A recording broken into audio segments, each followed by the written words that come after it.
What's up, you guys? It's your girl Samaria J here, and I am back with another video. So today's video is kind of going to be very serious and very transparent about what I went through after, hold on y'all, video is going to be about kind of what I went through as far as graduating college goes. It was not the easiest process for me to transition into, and I am gonna get right into it. I don't want this video to be too long. I'm just doing this video to share my testimony and share my story. If you know that this is all about me sharing my story and taking you guys along with me and hoping that it encourages or inspires someone else. And I don't put out content that I don't truly believe in, and I feel like a lot of people do not touch on the dark place that young people can go as far as graduating college goes, because depending on your circumstances and how everything falls into place after graduation, sometimes it can really take a toll on you. A lot of people are blessed enough to get their dream job straight out of college or go straight back into grad school. For me, that was not the case. I could not even imagine going back to school right after I graduated from my 4-year bachelor's degree, baby, because let me tell you something. My mental was deteriorated and probably still is, to be quite honest. Online schooling really took a toll on my mental.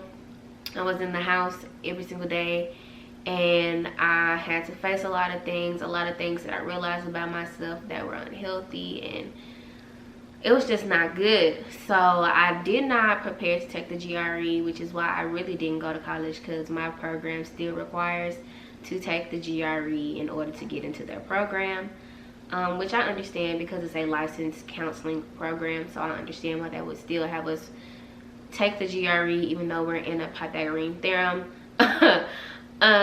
We still in the Pandora, a parentheses. I don't got that kind of time because it's a panoramic. It was not my portion to take that test. It was not my portion, okay? It wasn't my portion. And that was just that. I did not get a job per se right after graduation. I graduated November 28th, 2020. And I did not have a job. I've been unemployed this entire pandemic, and I'm still currently technically unemployed, even though I do work for my internship that I had over the summer. Now, it's a very flexible job, a very open job, so I'm not even going to look at it. Now, in my better mindset, in my better perspective, whatever you want to call it, baby. Now, right now, in my peaceful state, in my joyful state that I am in right now, I look at it as a blessing, because I have all the time in the world to do this. I have all the time in the world to build my brand and do the things that I said I was going to do. So that was that. I was down about not having a job right after graduation, and then the process to getting graduation was very hard. I didn't get the parade, the red carpet that I thought I was gonna get when I graduated, so that kind of bums me out. And then I was just thinking about all the things that I thought would happen by the time I graduated, and they weren't happening. So from November 28th, 2020 to about January, I don't even know what last Monday was, but mid-January, I was in a very, very dark space. It was hard for me to get out the bed every day. I got out the bed because I still had a job to do for my internship, so I got out the bed, but most days it took a lot out of me to get out the bed and put a smile on my face and be that Samaria that everyone expects me to be. joyful, encouraging, all of those things. It was so hard for me to be that girl because I was not that girl. I was not in the headspace that that girl usually is in. So I was a different Samaria. I was very down. I was going through a lot mentally. I was constantly tearing myself down, and it was hard. I didn't want to talk to nobody. I didn't want to be around nobody. Honey, let me tell you, I just wanted to be by myself, because I was like, at this point, God, only you understand what's going through my head, and only you understand what I'm feeling right now, and I just want you. And I know that you're gonna be with me even if I choose to wallow in darkness today. But at the end of the day, you're still gonna pick me up and find a reason to make me smile in the midst of all of that. So that was kind of where I was until last week. Daryl Walls had an X Live, and I went back and watched the very first one that he ever did, like, professionally.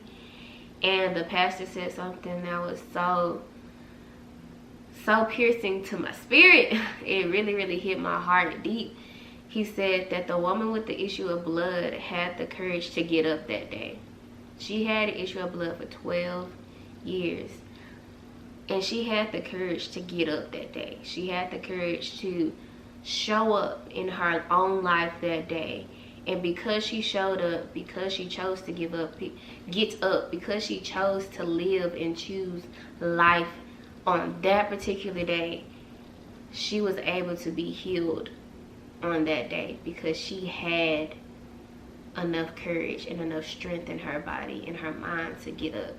And that was really shifted my whole mindset, because I've heard it said before, I don't know who said it, you never know when your due season is due. So sometimes we give up right when we're on the brink of a breakthrough.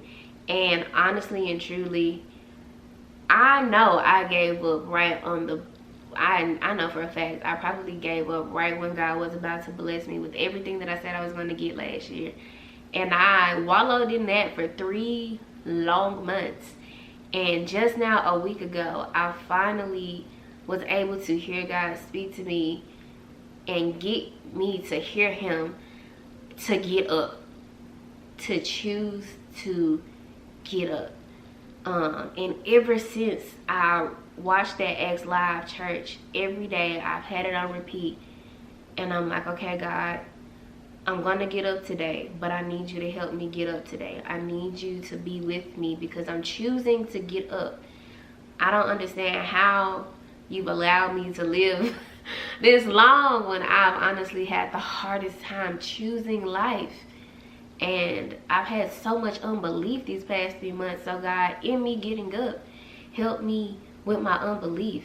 Help me rekindle the hope in my heart. Help me get that desire to truly serve the kingdom of God again and do what you have called me to do. You know what I'm saying? And that's not even on a spiritual scale, just to get up and be that light for the people that I've been a light to, but also being able to say you have every right to set those boundaries within being a light, within being an encourager, within being a speaker. You have the right to set those boundaries for your spiritual health and your mental well-being. I want to talk about a passage. I think it's Matthew 13. I don't know what particular scriptures it was, but it talks about the soil. And it talks about, you know, these people, the seeds were being planted, but one fell along the wayside. Another set fell into a thorn bush, and when it started to grow, the thorns would choke it out.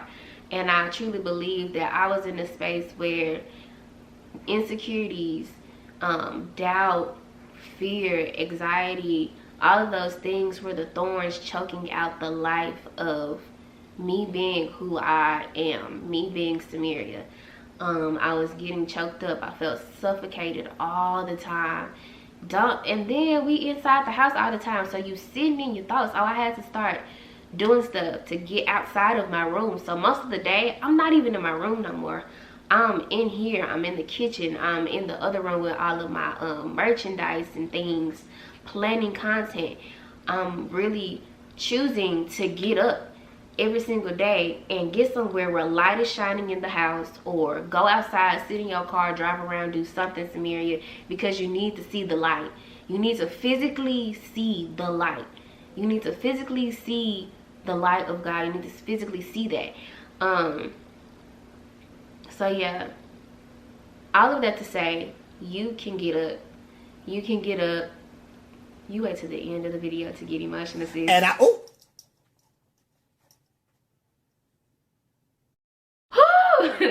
you can get up. You can get up. You have all the strength that you need to get up, and God is going to pick you up when you choose. Okay, God, I'm choosing life today, but I need an extra hand to pick me up, to get me out this bed, to make myself look good, to do something to make myself feel better about myself, and show up in my life on this day. And because I showed up on this day, God, I know I can get up again because you held me in this time. And I just want to encourage you to get up. Get up. You have a purpose in your life. Get up. You have people depending on you. Get up. You have open doors that are waiting. You have doors waiting to open for you. Get up. You have such a big vision for your life. Get up. Get up. You may not feel the best, but get up. You may not believe in who you are and who God says you are right now, but get up. You may not feel like you're qualified or even worthy enough to get up because you failed so many times, but get up. Because you woke up, because he breathed the breath of life through your nostrils on that day. Get up. I don't care where you are right now in your life. Get up. If you're sitting down right now and you're watching this video and you feel what I'm feeling, get up. Physically just stand up. I don't care where you are. Get up. The moment you stand is the moment that God will give you the strength to keep going. I'm going to end this video right here before I just burst into tears. But I just pray that this video truly touches somebody. And if you don't hear nothing else that I have said, get up.